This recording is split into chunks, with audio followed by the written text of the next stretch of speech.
At 3:30, we got Arkansas is 3-1. Not traveling. It's a neutral field against number 24 Texas A&M, who's also 3-1 in an elimination game, baby. Whoa! A&M's favored by 5.5 on ESPN. Taylor Green has gone 65 of 121, thrown for 957 yards, 4 touchdowns, 4 interceptions. Jaquindon Jackson's had 69 carries for 472 yards and 8 touchdowns, and Andrew Armstrong's had 23 catches for 348 yards.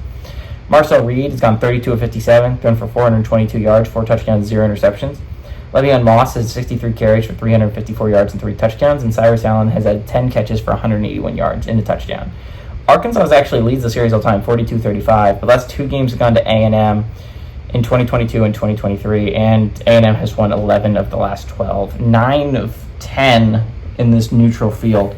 So this is a big game for both teams, in my opinion, right? This is a chance to prove yourself out here, Arkansas. Again, Arkansas only has 1 loss on the year, and it's to a good Oklahoma State team in double overtime on the road. This Arkansas team is a lot better than it gets credit for. And if there's like 2, I think, SEC teams that have 1 loss that I think are extremely underappreciated.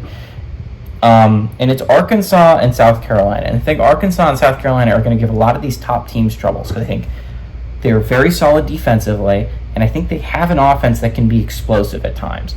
And I think if you have those 2 things, you always have a chance to pull off the upset. And they have a good coach in Pittman. And I know a lot of Arkansas fans are being dinguses about Pittman, but he is a good coach, and he has made that program a lot more competitive than it used to be.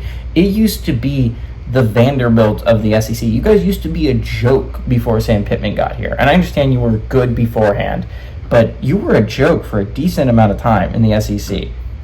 Let's not forget that. And Sam Pittman has turned you guys into people that can compete with the Alabamas of the world. You used to not even be able to come close to doing that. A&M on the other side of the coin, I just don't think it has the offense here, right? I mean, they're coming off a rough game against Bowling Green where Bowling Green gave them everything they can handle. Now, I do think Bowling Green's a really solid team. I think if they didn't schedule Penn State and Texas A&M, they absolutely could have ended up making a case for the playoffs, right? It's just like a 2-loss group of 5 is likely it's not going to get there, right? In all likelihood. But I think Bowling Green absolutely is a really good football team. I'm not going to super blame the A&M Aggies for playing a close game against Bowling Green. They're a good team.